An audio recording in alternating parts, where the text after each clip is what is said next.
our own glove box. So when I say glove box, my mind automatically goes to the glove box in a car, right? Well, in science labs, so in like biology labs, chemistry labs, and even physics labs, scientists use glove box to safely touch and analyze things. So you've probably seen one before. Usually they're clear and they have glove holes that already have gloves built into them, and scientists are able to put their hands in them and manipulate things inside the box while keeping their hands clean and everything else is safe, right?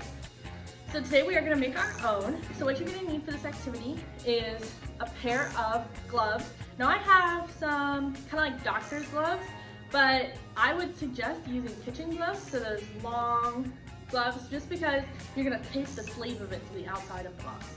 You're also going to need a pair of scissors, a marker, some plastic wrap, duct tape, you might need some scotch tape, and a knife. So make sure that you either have permission from your parents to use a knife, or you have a parent, older sibling, or someone to help you cut out your boxes.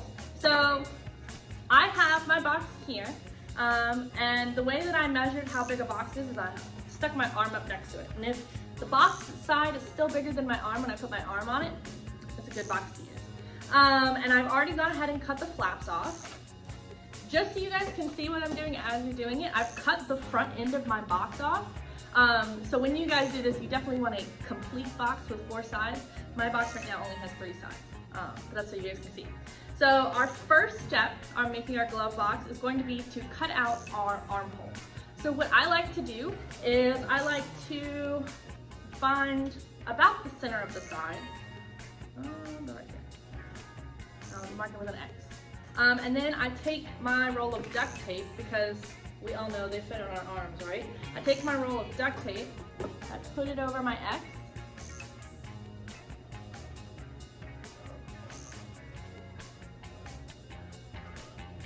and I draw a circle around it.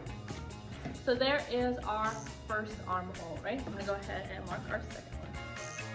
All right, so now that we have got both of our armholes marked, we can go ahead and cut them out.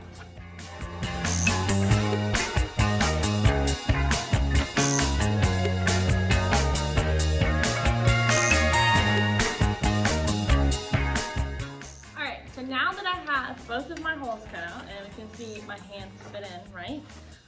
They don't have to be exactly circular. Mine are kind of little octagon-y around the edges. So what we're gonna do now is we are going to put our gloves into our box. So what I like to do for this part is, especially if you're using a kitchen glove, you can put the glove on your hand. All right. And if you are using kind of these doctor's gloves and you have bigger hands, like I do, what I did is I blew these up first so I could get them a little bit bigger. And I'm gonna take a piece of tape, all right, put my hand in the box, fold up the edge, and this is, you might need a little help for this, and we tape down that first edge of our glove. All right, so this is what our first taped edge looks like. And now what you can go ahead and do is kind of expand your glove out to the size of your hole and just tape it all the way around the edges so your glove stays intact and you kind of have a seal all the way around it. All right, so I have our first glove taped in. All right, my hand goes in just like that.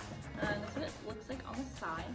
You can see that I went a little overboard with the duct tape, but that's just because I want my glove to stay there when I put my hand in. All right, so I'm gonna go ahead and tape on our other glove. Make sure though, when you're taping it, that's why I told you when you did it the first time to put your hand in it. Make sure that when you tape your glove in, your hand is like this so you can manipulate things in the box. Because if you tape your glove like this, it might be kind of hard to rotate your wrist, right? Because you're taping the glove in. So make sure you have it taped in whichever way that you want to be able to touch things.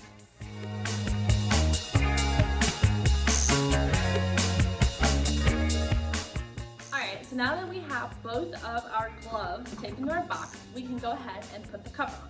Now, remember I told you my box only has 3 sides, and when you do this, you guys are gonna have 4 sides, so you're gonna wanna make sure that you fully cover the top, but I'm still gonna leave this open part right here so you guys can still see what I'm doing inside in a second.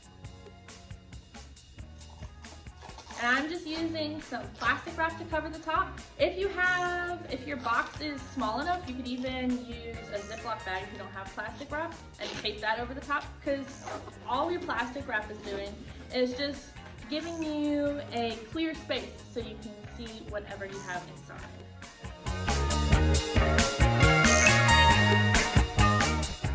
This is your glove box. You guys can feel free to decorate it however you want.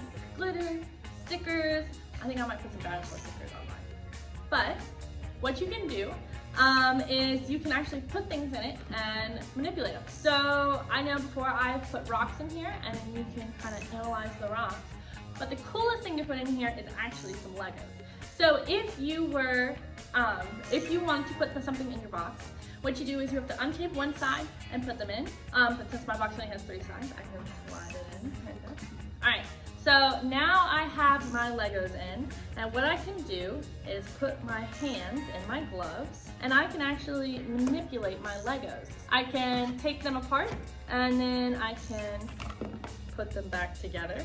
So you see I've taken off the top, and then you can try to put it back together. So have fun with this, guys, and definitely tell us what you have been observing in your boxes and manipulating.